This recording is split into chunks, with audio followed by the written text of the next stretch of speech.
Bonjour à tous, bienvenue sur notre chaîne. Aujourd'hui nous verrons cette chose pour se préparer au retour de Jésus-Christ.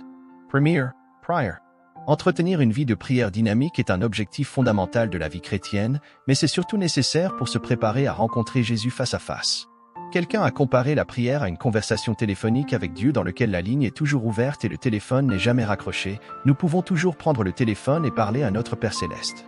C'est le genre de relation que l'Écriture nous encourage à avoir, et si nous le faisons, nous serons probablement prêts à rencontrer Jésus. Éphésiens 6 verset 18 « Faites en tout temps par l'Esprit toutes sortes de prières et de supplications. Veillez à cela avec une entière persévérance, et priez pour tous les saints. » Deuxième, lire et étudier les Saintes Écritures. Comme la prière, la lecture de la parole de Dieu fait partie intégrante d'une vie chrétienne dynamique et est essentielle si nous voulons être prêts pour le retour du Christ. Non seulement la lecture et l'étude de la Bible nous permettent de nous familiariser avec les temps de la fin, mais elles approfondissent surtout notre connaissance du Christ et permettent au Saint-Esprit de travailler abondamment dans nos vies pour nous faire ressembler davantage à Jésus. 2 Timothée 3 versets 16 à 17. Toute écriture est inspirée de Dieu et utile pour enseigner, pour convaincre, pour corriger, pour instruire dans la justice, afin que l'homme de Dieu soit accompli et propre à toute bonne œuvre. Troisième, se repentir. La repentance n'est pas seulement s'excuser pour son péché, mais c'est aussi la transmission de ce dernier vers Dieu.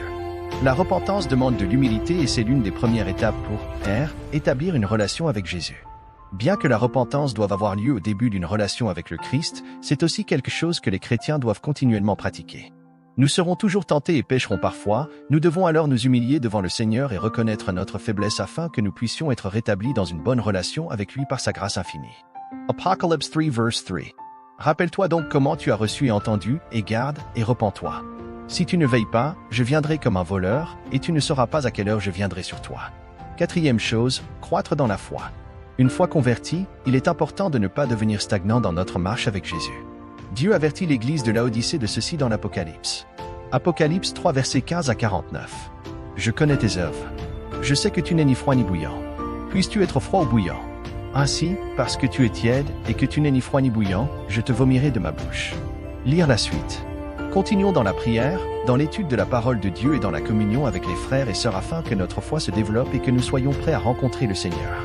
Cinquième, partager sa foi.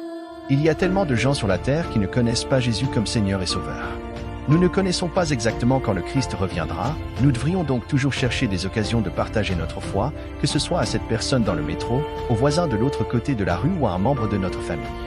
Soyons ouverts à la manière dont le Saint-Esprit dispose le cœur des gens. Marc 16 versets 15 à 16. Puis il leur dit, « Allez par tout le monde, et prêchez la bonne nouvelle à toute la création.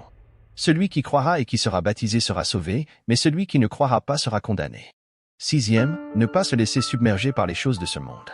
Il est si facile de se laisser envahir par les soucis de ce monde. Nous avons énormément de responsabilités, d'inquiétudes et de tâches. Bien qu'il soit bénéfique de rester occupé et productif, il n'est pas bon de permettre aux choses du monde de se mettre en nous les dieux. Rien ne doit passer avant notre relation avec le Seigneur. Luc 12 verset 40. Vous aussi, tenez-vous prêts, car le Fils de l'homme viendra à l'heure où vous n'y penserez pas. Septième chose, gardez une perspective éternelle.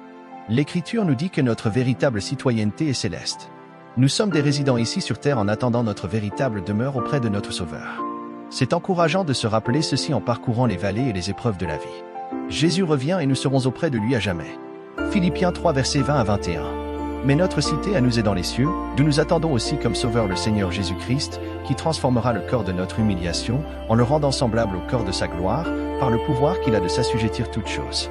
Cher bien-aimé corps du Christ dans tout le monde entier, sache que ton Seigneur revient bientôt. Au-delà de la corruption qui s'avance dans ce monde, préserve ta robe pure pour le retour du Mashiach. Pour ne pas manquer nos prochains partages, abonnez-vous à notre chaîne et partagez autour de vous. À très bientôt.